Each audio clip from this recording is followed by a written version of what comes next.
और उसी में मैं एक बात पहले धर्म के नाम की राजनीति की बता दूं। आपने थोड़ा पड़ोस में भी हुआ थे, पड़ोस आस पड़ोस का भी देख लेते हैं क्या चल रहा है। आपको पता होगा सिलोन श्रीलंका में 10 महीने पहले एक बहुत बड़ा उठाव हुआ। उठाव क्या हुआ? महंगाई, बेरोजगारी, खाने पीने की चीजें की कमी, लोग उठकर गए श्रीलंका की राष्ट्रपति के घर पे आक्रमण कर दिया वगैरह वगैरह। और उसी के साथ मैंने श्रीलंका का थोड़ा अध्ययन किया। श्रीलंका का अध्ययन करने के बाद मुझे पता चला श्रीलंका में जो राजनीति बड़ी पावरफुली चल रही है वो राजनीति है सिंहला बुद्ध धर्म की। आप जब मुझे बुद्ध की मूर्ति देते हैं, लखनऊ में भी दी थी, यहाँ भी दी, दिल बाग बाग हो जाता है, क्योंकि गौतम बुद्ध के मूल्य मेरे दिल के सबसे करीब हैं। श्रीलंका में उसी बुद्ध धर्म के आवरण में जो राजनीति हो रही है उसने वहां के हिंदू तमिलों पे भयंकर अत्याचार किया, मुसलमानों पे अत्याचार किया, क्रिश्चियन पे अत्याचार किया। पिछले 60 साल आजादी के बाद से श्रीलंका में सिंहला बुद्ध धर्म पावरफुल रहा और उसका क्या हाल हो गया है आप देख लीजिए। नंबर 1। नंबर 2, पड़ोस का देश पाकिस्तान, उसको मुस्लिम, उसको दुश्मन देश मत मानिए। देश एक होता है, लोग दूसरा होता है। थोड़ा लगे हाथ बता दूं, पाकिस्तान जाने का मुझे भी मौका मिला। 8-10 दिन था, 8 दिन था, इतने मोहब्बत से, इतने प्यार से लोग मिलते थे, मेरा वजन बढ़ गया। अब जो भी होगा मेरा वजन, उसकी कल्पना आप कर लीजिए। इतनी मोहब्बत से मैं रहा, पर सरकार में गड़बड़ है। सरकार में क्या गड़बड़ है? इस्लाम के नाम की राजनीति, और इस्लाम के नाम की राजनीति के कारण पाकिस्तान का बुरा हाल है। आटा 130 रुपए किलो, रोटी, एक रोटी 30 रुपए की, और महीने की आय केवल 5,000 या 6,000। अपने आप ही वादा किया गया था ना, मैं पावर में आया तो डॉलर 1 रुपए के बराबर हो जाएगा, था वादा। पर वादा तो करते हैं हमारे, हम ही बोलते हैं भाई जो वादा किया वो निभाना पड़ेगा। इन लोगों पे वो बात लागू नहीं होती। वादा था 1 रुपए के बराबर $1 हो गया, आज मेरे ख्याल से 80 के पार हो गया। तो पाकिस्तान में ये हाल है। और तीसरा हाल, एक पाकिस्तान को देख लीजिए, वहां भी मजहब के नाम की राजनीति मजबूत रही। श्रीलंका को देख लीजिए, मजहब के नाम की राजनीति मजबूत रही। और यही बात 6 दिसंबर 1992 को एक पाकिस्तानी की कवित्री पोएटिस, जो एक पाकिस्तानी डिप्लोमेट की पत्नी थी, फहमीदा रियाज, उस समय दिल्ली में रहती थी और बहुत लिबरल सेक्युलर किस्म की महिला थी। बाबरी मस्जिद के ध्वंस के बाद उन्होंने एक कविता लिखी भारत को एड्रेस करते हुए, अरे तुम बिल्कुल हम जैसे निकले, हम तो गलत रास्ते पे थे, तुम भी उसी रास्ते पर आ रहे हो। यानी हम तो मजहब के नाम की राजनीति करके देश को बर्बाद कर चुके हैं, तुम उसी रास्ते पर आ रहे हो।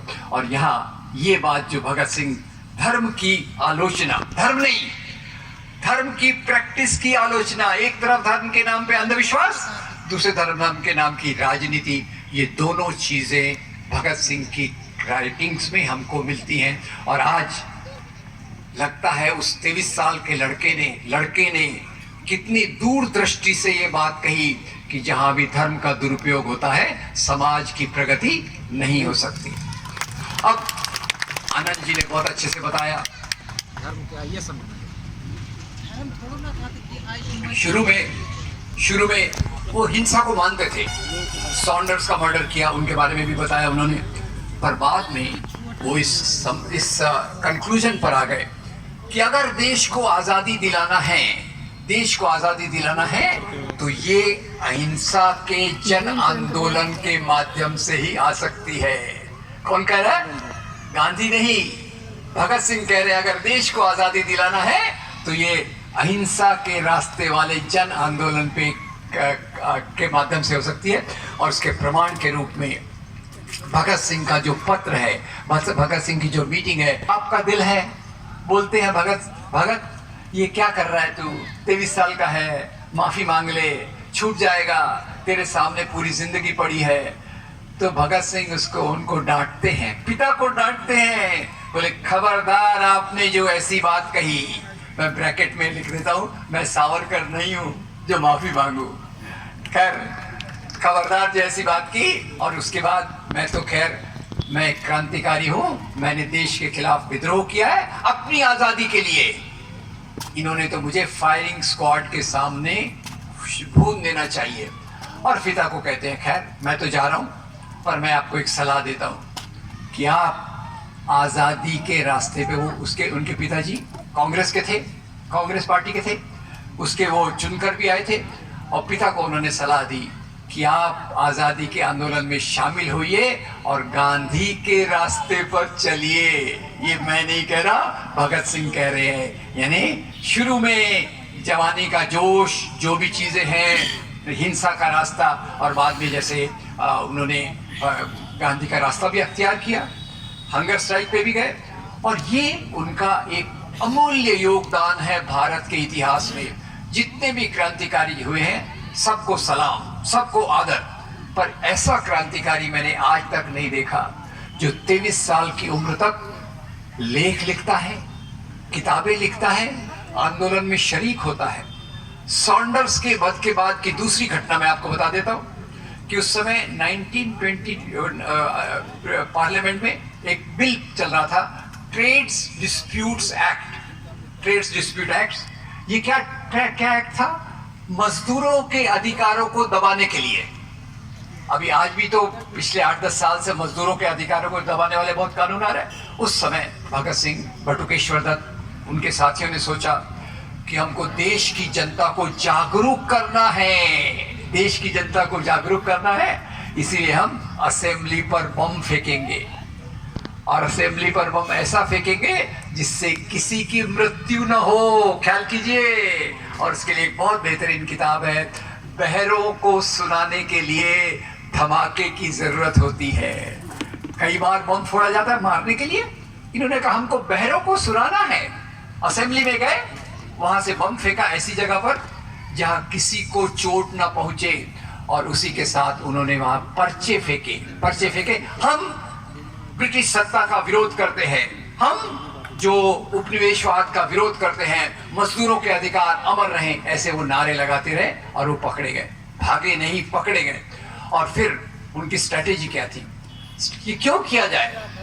जैसे बताया गया कि उन्होंने कहा मैं खुद का मुकदमा खुद लड़ूंगा। क्यों भाई?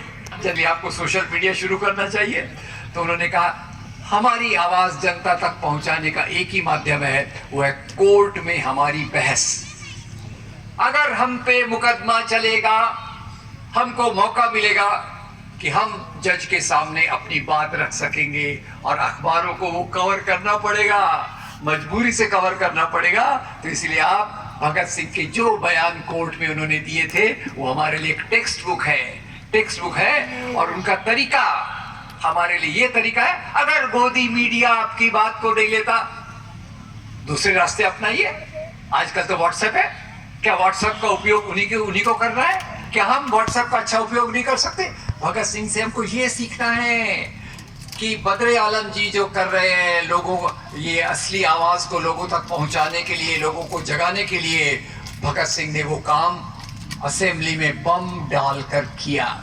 और खैर ये उनकी जितनी तारीफ की जाए कम है, पर सवाल तो ये है कि हमको इससे सीखना चाहिए। पहला कि हिंसा के रास्ते से समाज बदल नहीं सकता। हमारे कई भटके हुए दोस्त हैं जिन्होंने कहा जो सत्ता है वो बंदूक की नली से निकलती है। अरे आपके पास एक बंदूक की नली है, सरकार के पास 1000 बंदूक की नलियां हैं, क्या करेंगे आप? और इसीलिए महात्मा गांधी जी ने जो सत्याग्रह का आविष्कार किया था, वो सत्याग्रह का रास्ता अंबेडकर जी ने भी अपनाया। आपको याद होगा उस समय दलितों को कुओं पर पानी पीने का अधिकार नहीं था, आई होप आज है। तो उन्होंने एक आंदोलन किया था, चौदार तालाब का आंदोलन, और उसको चौदार सत्याग्रह बोलते हैं। और इसी के साथ साथ उन्होंने कालाराम मंदिर का भी आंदोलन किया था। तो ये रास्ते जो हमारे लिए बहुत ज़रूरी है। तो आज के संदर्भ में हम क्या देखें? अब कई बार आरोप लगाए जाते हैं गांधी पर, थोड़ा भगत सिंह से संबंधित कहता हूँ कि एक बात बहुत लोकप्रिय बनाई गई है कि गांधी ने भगत सिंह को फांसी से बचाने के लिए कुछ नहीं किया। बड़ा हैरान हूं। अभी आपको पता है, मुझे बहुत शर्म आती है, एक बहुत बड़े प्रगतिशील लेखक थे, प्रगतिशील थे, उसमें गोडसे का महिमा मंडन किया गया। एक फिल्म और आई थी, मैंने उसका क्लिप देखा था, क्लिप आ रहा घूम रहा था, और उसमें गोडसे बयान देता है कोर्ट में, ऐसा बताते हैं वो कि महात्मा गांधी के प्रति मेरा बहुत गुस्सा था। गुस्से का पहला कारण था कि जब भगत सिंह को फांसी के बाद भारतीय राष्ट्रीय कांग्रेस ने, ये आज वाली कांग्रेस की बात नहीं कर रहा, नहीं तो आप बोलेंगे मैं पॉलिटिकल बात कर रहा हूँ, भारतीय राष्ट्रीय कांग्रेस ने जो प्रस्ताव किया था भगत सिंह की फांसी का विरोध करते हुए, महात्मा गांधी ने उस प्रस्ताव का विरोध किया। ये फिल्म में बता रहे हैं। और दोस्तों, मैंने इसका स्टडी किया, मैंने पढ़ा, इससे बड़ा झूठ नहीं हो सकता। 1931 में भगत सिंह को फांसी हुई 23 मार्च, और उसके थोड़े दिन बाद कराची में कांग्रेस का अधिवेशन हुआ, और कराची अधिवेशन में सबसे पहला प्रस्ताव कौन सा पास हुआ?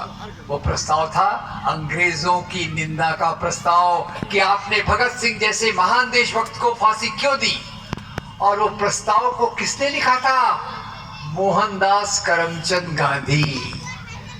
गांधी भगत सिंह के रास्ते अलग थे, और दोनों जानते थे कि अगर हम देश की आजादी के लिए नहीं जुड़ सकते तो हम कोई काम नहीं कर सकते। इसलिए महात्मा गांधी ने ये प्रस्ताव पास कराया। और उसके पहले भी बता दूं, पहले तारीख में मैं आगे पीछे हो सकता हूँ, फांसी के 1-2 हफ्ते पहले महात्मा गांधी ने वाइसरॉय को लेटर लिखा कि आप भगत सिंह को फांसी दे रहे हैं, ये गलत है, क्योंकि भगत सिंह ने जो काम किया निजी स्वार्थ के लिए नहीं किया, उन्होंने देश की भावना के लिए, देशभक्ति के लिए इस प्रकार का काम किया था। तो आप उसकी फांसी की सजा को मुलतवी कर दीजिए, पोस्टपोन कर दीजिए, रद्द कर दीजिए। वाइसरॉय का जवाब नहीं आया। फिर से लेटर लिखा उसी बात को दोहराते हुए, और बाद में वाइसरॉय लॉर्ड इरविन वाइसरॉय अपने फेयरवेल स्पीच में कहते हैं, जब गांधी जी ने मुझे पत्र लिखा कि भगत सिंह की सजा को माफ कर दो, तो मैं सोचने लग गया कि अहिंसा का इतना बड़ा पुजारी मोहनदास करमचंद गांधी भगत सिंह के लिए माफी मांग रहा है, मैं क्या करूं, मैंने सोचना चाहिए।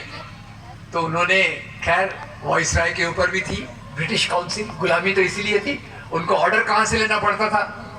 ब्रिटिश प्राइम मिनिस्टर से। उन्होंने उधर रेफर किया, तो ब्रिटिश प्राइम मिनिस्टर ने रिफ्यूज कर दिया कि इनको फांसी की सजा माफ नहीं कर सकते। कारण क्या?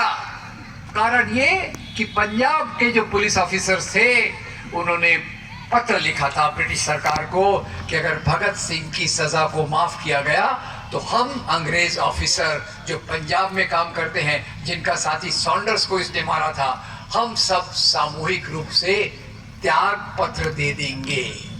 समझिए इस बात पे आज कितना प्रोपेगेंडा हो रहा है गांधी के खिलाफ कि गांधी ने भगत सिंह को नहीं बचाया। और मुझे लगता है जितनी कोशिश हो सकती थी, गांधी ने एड़ी चोटी का जोर लगाया भगत सिंह को बचाने के लिए, और जब नहीं भी बचा सके तो कांग्रेस में उन्होंने सबसे पहले प्रस्ताव पास कराया, अंग्रेजों की निंदा का प्रस्ताव। तो ये उनके जीवन की सच्चाई है। मैं जहां भी जाता हूं लोग कहते हैं इसने भगत सिंह को नहीं बचाया। और भगत सिंह का भी अभी देखिए, उनके बहुत सारे लेखों का जिक्र हुआ। एक लेख में भगत सिंह की दूरदृष्टि देखिए, वो उस समय के कीर्ति नाम, या उसमें जहां भी उन्होंने लिखा था, लेख में लिखा आज के नेता और उनकी खासियत, इस आधार पे लेख लिखा। और उन्होंने अंत में कंक्लूड किया, आज युवकों के सामने सबसे आदर्श नेता जो है वो है जवाहरलाल नेहरू। आपको हैरानी हो रही होगी, एक Bhagat Singh Hindustan socialist republican association वाला, वो बाकी नेताओं की तुलना में एक तरफ गांधी की तारीफ कर रहे हैं, दूसरी तरफ जवाहरलाल नेहरू की तारीफ कर रहे हैं। वो कह रहे हैं जवाहरलाल नेहरू को आधुनिक समझ है, और ये बात हमको बाद में देखने को भी मिली। तो जो मैं बात कर रहा था कि उनकी इस बात के साथ साथ जो प्रचार किया जा रहा है, गलत प्रचार किया जा रहा है, ये हमारे लिए बहुत नुकसान वाला है। फिर से उस बात पर आता